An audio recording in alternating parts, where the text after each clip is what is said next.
She's in the house. Find her. By HeeHawShofar. If you live in Menifee, California, and there is a knock at your door tonight, don't answer it. More importantly, don't leave anyone in the house by themselves.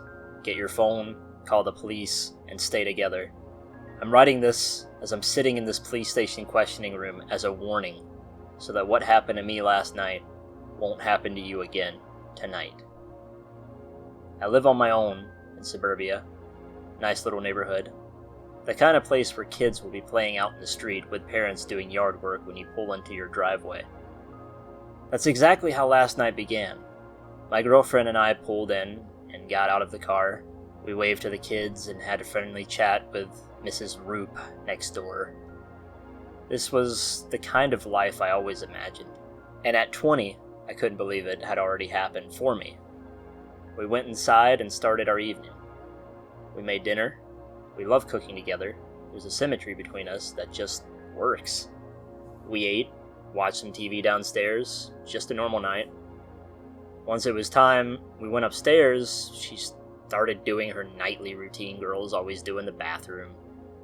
And I just laid in bed, reading Pen Pal for the 20th time.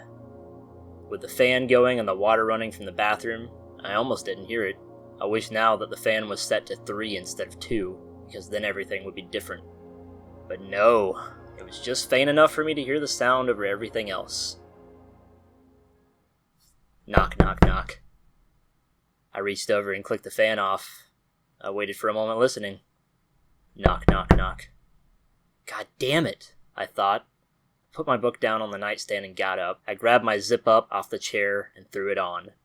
As I walked out of the room, I could hear my girlfriend started to say something, but I wanted to get rid of whoever was at the door first. I slumped down the stairs a little pissy, thinking that if this was another solicitor trying to sell me glass cleaner, I was going to have a fit. I zipped up my jacket as I flicked the light on next to the front door. I looked through the peephole, but it was pitch black. I flicked the outside light on, still pitch black. I figured the light bulb had gone out again, as I've had problems with it before. Reluctantly, I twisted the deadbolt and opened the door. Nothing. No one was there. I poked my head out to look around.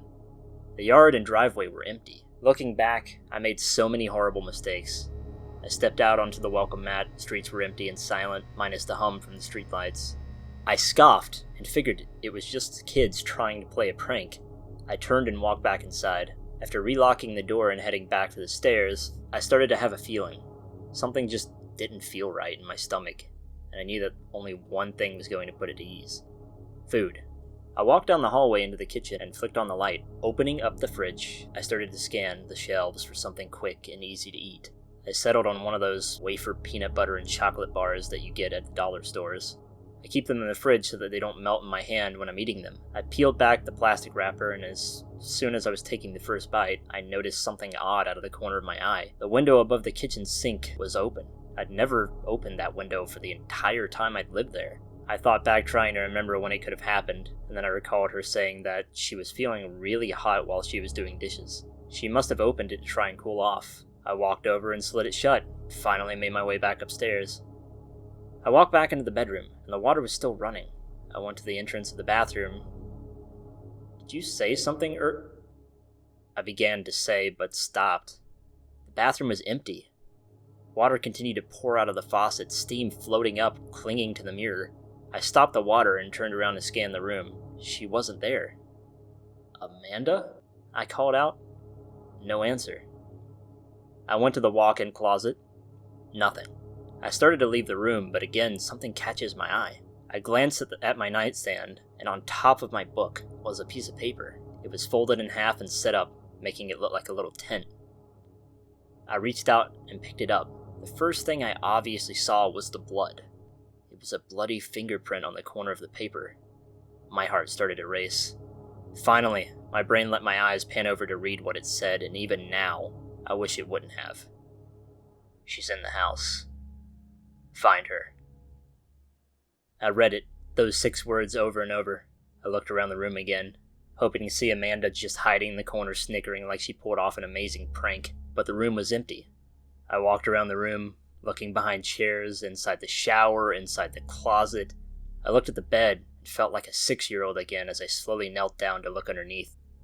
My hands had apparently been getting sweaty because they kept slipping slightly against the hardwood floor. I bent down and lifted the skirt of the bed. Nothing. Just a couple of dust bunnies and an old pair of shoes that I kept meaning to throw out. I stood back up and started to become agitated. My mind didn't know whether this was a joke or if I needed to be terrified. "Amanda!" I yelled. "This isn't funny anymore, just come out." Silence. "Look, I'm really freaked out, so stop this." I walked out into the upstairs hallway and quickly went through all the rooms. The spare bedroom, empty. The exercise room, empty. Other upstairs bathroom, empty. I ran downstairs and looked everywhere there too. It was as if she just vanished. And all that was left was this note.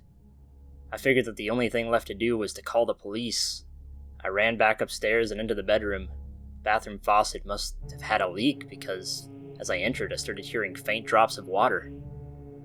I went to the dresser to grab my phone, but it wasn't there. Neither were my keys or wallet.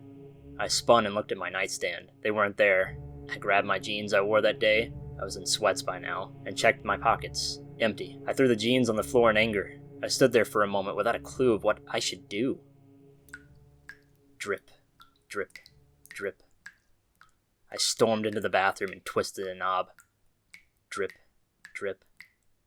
I hit the faucet, getting pissy, but then I froze. There was no water in the sink. And the drips sounded further away. I slowly walked back out into the bedroom. Drip, drip. I moved around trying to determine where it was coming from. As I moved closer to the bed, it got louder. Once again, I slowly dropped to my knees and bent over next to the bed. My hand slowly reached for the bed skirt and lifted it up. For every drip, my heart pounded 50 times.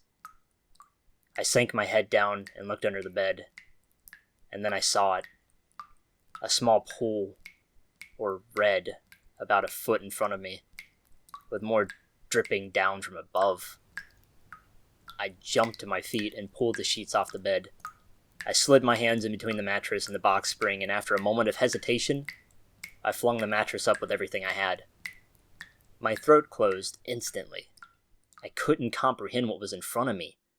My mind would only let me process the image one fraction at a time. At first, I just saw my box spring sitting inside my bed frame. Then I saw that there was a huge tear down the middle of the box spring. And then I saw Amanda inside the box spring, her beautiful face poking out from the tear. And there was her neck, which was nothing but red. The final thing that my mind let me see appeared. It was right in the center, laying on her stomach. Another note. I couldn't move. Tears were streaming down my face uncontrollably, but I didn't make a sound. My hands began to violently shake, and my knees collapsed onto the edge of the box spring. I reached out and pulled Amanda's body up. My girl, my life, my everything. I wrapped my arms around her and started to scream. The note slid off her, hitting the box spring. My hands slowly moved down towards the note, now barely even able to bend my fingers. I somehow managed to grasp the note and bring it up to my eyes. My vision was completely blurred from the tears. I wiped them against my jacket sleeve and looked at the note.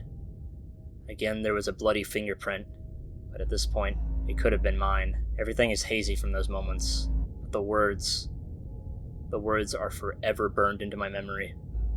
They are the reason I am sitting here now, the reason I ran out of my house screaming for help.